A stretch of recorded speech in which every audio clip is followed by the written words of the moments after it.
Yeah. It has been affected with JEBola. Dear my goodness, JEBola, wow, Zowie. I thought that was nice.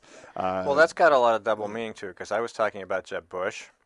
Oh, works both ways. Works both ways. It does. It works both ways. It's got layers, like an onion. We're going to take a break, and we'll talk about the onion. We'll be right back. Few things are as important as finding the right doctor. And under Obamacare, that's harder than ever. Over a third of our hospitals no longer available. Our doctors no longer covered. Fewer choices, longer drives. No state has been harder hit than us. And even after watching it impact New Hampshire, Congresswoman Ann Kuster still supports it. Call Ann Kuster. Tell her Obamacare isn't working for New Hampshire. Jean Shaheen and her allies are making false claims about her record on veterans. The truth? Shaheen refused to meet with veterans pushing for reform. She wasn't on the committee that wrote the reform legislation and refused to co-sponsor important VA reforms in the VA Management Accountability Act until after the VA scandal broke. When our veterans needed her, Jean Shaheen was AWOL. Tell Jean Shaheen to stop distorting the truth and fix the VA.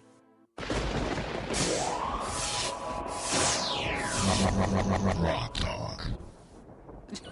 Yeah, well, exactly. Yeah, well, exactly. I'm not pressing the button. So we didn't officially do our Whiskey Tango Foxtrot. For those of you who do watch debates, and I heard about this,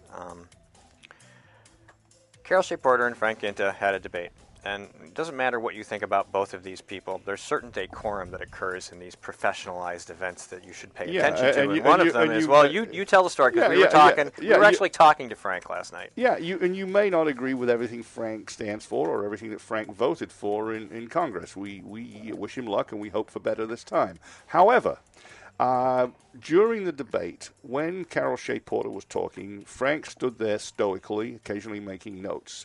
Whenever Frank was talking, Carol Shea Porter put on the most unpleasant, supercilious smirk, effectively saying, "Why do I have to listen to this idiot?" There is no politeness. There's no decorum. There's no respect. And I think it's a deliberate disrespect that's shown. And, in the gubernatorial debate, again, Walt Havenstein stood there. He made his points. He's not a long-term skilled politician, and one may have thrown things at the TV occasionally. But, he made his points, and he took notes, and he did not smirk while Maggie Hassan was speaking. And again, she put on... Oh, my gosh, it was so fake. She put on a very unpleasant grin or grimace. Again, why am I listening to this idiot? And it is the complete and total disrespect that the Democrats show the Republicans during these debates. And I got to say, kudos to Jean Shaheen, because she lied through her teeth on everything she said. That's right. But she did not show disrespect when she was in listening mode. She kept her face more or less straight. I think she respects Brown. When they discuss stuff, and I don't believe that the other two respect their opponent. But I think that she respects what he's effective in a lot of ways up there. And he's been a member of the same club as her. Let's not forget that. There you go. The Senate is an exclusive club, and it doesn't really matter what side They would find a lot to agree on if they were both in the Senate at the same time. And they did. And that's part of our objection. Yes. But, the difference, and I think that is a reason to fear. And I'm going to go down another tangent on that one. In Massachusetts, Charlie Baker, candidate for governor, healthcare CEO, and many other things, is in fact outpolling Martha Coakley, or Croakley as I call her, significantly, because she's unlikable, a poor campaigner, and funded by the unions, and even the Massachusetts voters can see through her. I think ultimately it's just that she's a bad campaigner. Right. She's terrible. So now... some jobs you can get. What was she, the state Attorney General? Yeah, or whatever. for a long time. Which is more or less an appointed, right, exactly. or barely. So obviously she knows people, but some people should not campaign. Okay, so where I'm going on that is this, and I wrote a note to the team, and I'm going to try and make it into a post, is, Scott Brown thinks he ran a good campaign in 2010. He said some good conservative things, which subsequently proved to be false, but essentially he was campaigning against a poor poor opponent. And Coakley is showing that again in the gubernatorial race in Massachusetts now. In 2012, he was campaigning against Elizabeth Warren. You may not like anything Elizabeth Warren stands for. You may think she's a lying socialist, which she is. Mm-hmm. The problem is she's a very effective speaker, and that is why I'm so worried about the possibility of her becoming the presidential candidate. Absolutely. She's got a lot behind her. She does populism really, really well. And now we step forward to New Hampshire.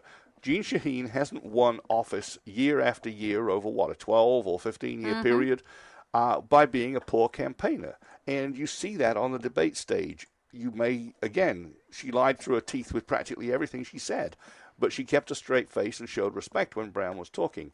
It's the face of an experienced campaigner, and he needs to take that very seriously and not just pander to try and be further left than she is. I hope that message has got through. Long and the short of it is, we may get a Republican governor in Massachusetts because he's a decent guy and a decent campaigner, and his opponent is poor.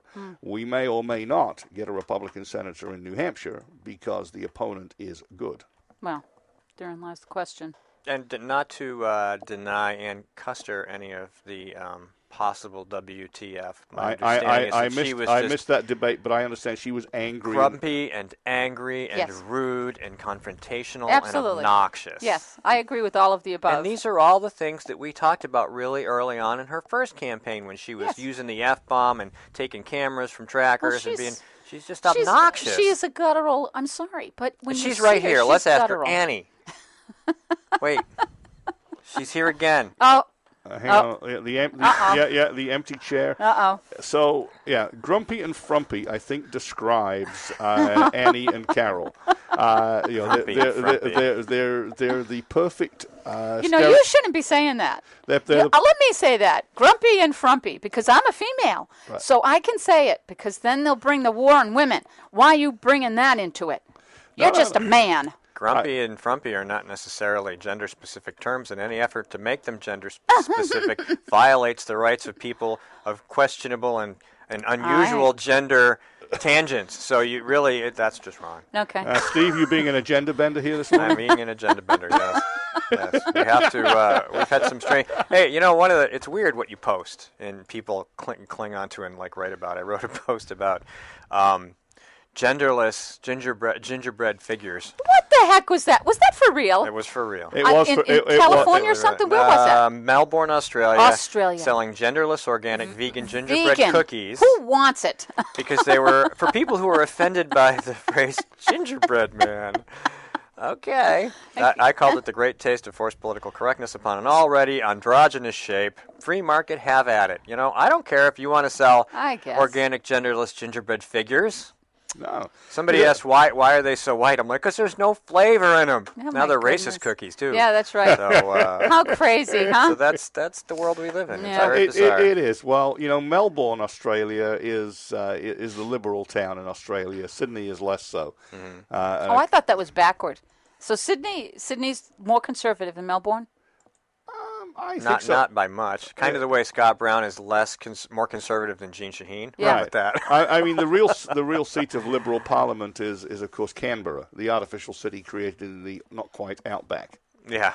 Really? Yeah, Melbourne was the original parliament, I think, but Canberra is where it's been for as long as I can remember. Okay, wow. Yeah, because it's everything's on one coast. Yeah. Well, no, that's not strictly true. There's a couple of cities in the northeast corner, and there's Perth on the west coast, but there's not much in between. True. There is Perth. There's nothing but kangaroos. But I mean, that entire side of Australia is like. Yeah. That's Australia to most people. I guess it's because they're in the southern hemisphere. That right side of Australia is effectively the left coast. Exactly. Yeah, there you go. There you go. You found it. Now it's global bending. That's right. We'll have Australians calling up and wanting my head on a plate for saying that. You know what? If you're in Australia and you want to call us, the number is 603-715-9689. That's if you're awake. I don't know what time it is. It's at night there or something. Is Tomorrow? It 12? It's 14, 12? 23 hours? 23. Depends on 22, depends on the time of day, but it's on the order of late evening. Okay.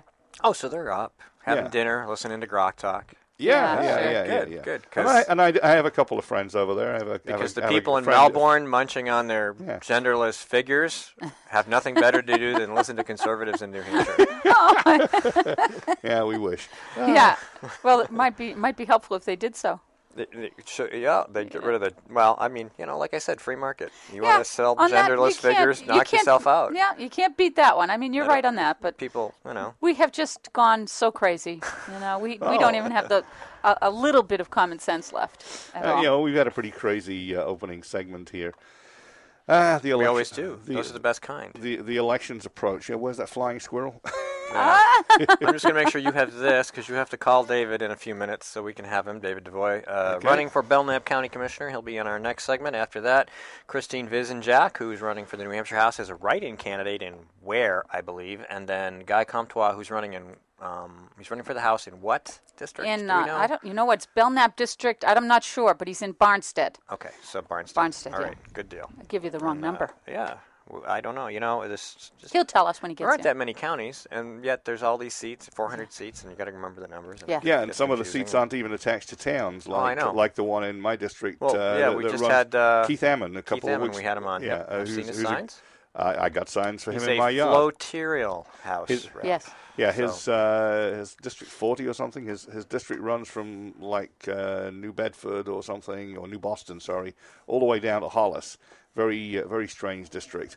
But I got a sign for him. He's a good conservative. Well, they had these extra people, and they didn't have a house rep for him, so they had to give him something, and they got, hopefully, Keith. Yeah, that looks good. I got my Kevin Avard sign up as well. Yeah. Yep, Kevin, they're blasting him on education. They're just beating him up. He needs some help. Hey, go help Kevin Avard. Yeah, absolutely. The Democrats are... You mean he's saying sensible things on education and they're beating him up? Yes, Peggy Kilmore is out there giving him a hard time. Yeah. So. Well, leftist. She's left of the leftist as far as education goes. Yeah, she's thoroughly nice, and that's how she gets by, I think. But thoroughly nice, but totally liberal isn't what we want. No. And we just hope Kevin doesn't get skunked. Yeah. Well, it's a tough district. It is. It is. A lot of liberals in that district. So hopefully the wave election effect will improve his odds. Mm-hmm. All right. We can hope it lifts all boats. Well, it should lift a couple. Yeah. Maybe it'll lift the boats of John Langdon and John Stark. Yeah. Well, I just want to get the House back, keep the Senate, and hopefully get a governor. But if we don't, at least we can slow one down. So let's get some executive council seats. Steve McDonald here with Mike Rogers and Jane Cormier, and we'll be right back with David DeVoy.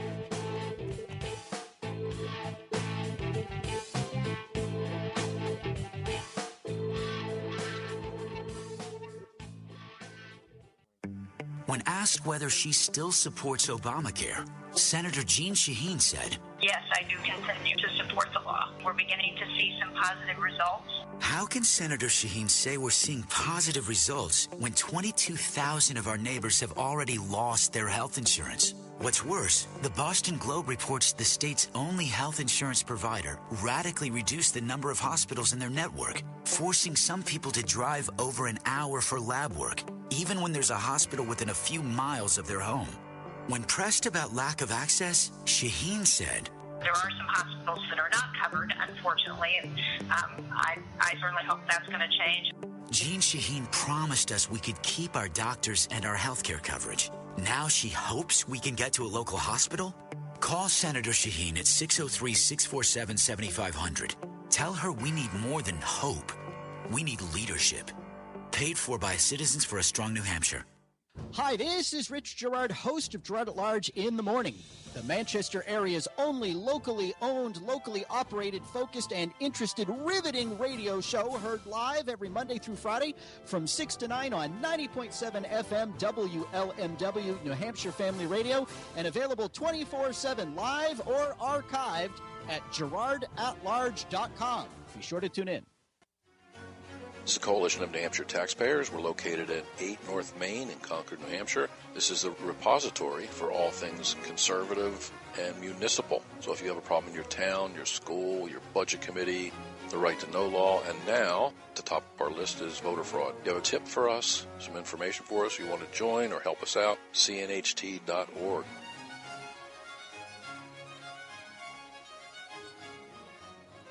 Hi, this is Rich Gerard, host of Gerard at Large in the Morning. You're listening to Grok Talk.